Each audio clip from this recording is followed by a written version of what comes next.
Guess what? They took on the Ingonyama Trust and they won. But now residents, of course, coming from the Jozini, rural Jozini, that is in KwaZulu-Natal, far north, say that they need, rather, to feel more vindicated. And they do at this point, of course, with the outcome of the case. But a ruling by the Pietermaritzburg High Court declared the trust, of course, was acted unlawfully and in violation of the Constitution. This by concluding that residential leases with people who are, in fact, the true owners of the land in terms of the Zulu customary law, but now the Ingonyama Trust has to pay back some of that money back. Let's just hear from eNCA senior reporter Siphamandla Goge, who followed through with the story.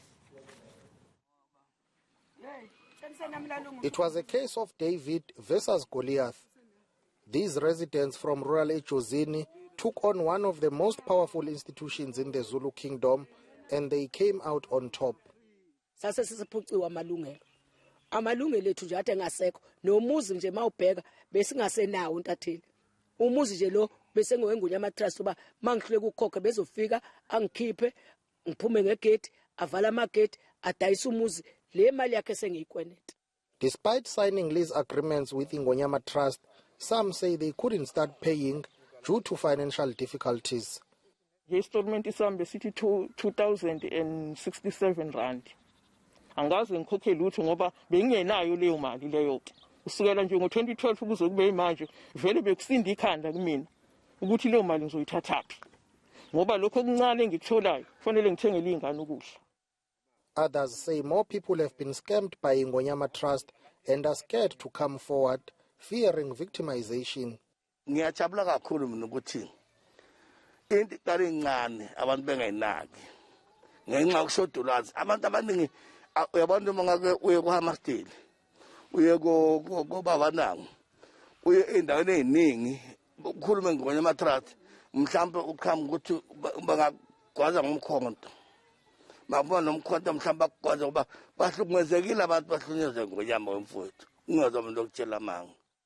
The court judgments also been scathing on the land reform minister's failure to exercise oversight over the trust. The judgment of the court must be implemented as soon as is possible.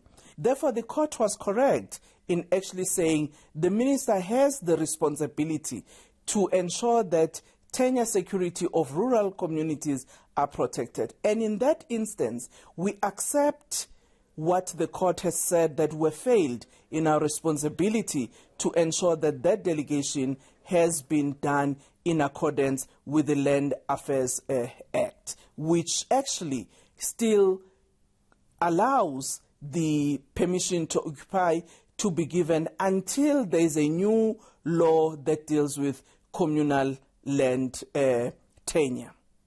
Two NGOs, the Council for the Advancement of the South African Constitution and the Legal Resource Center, assisted the applicants.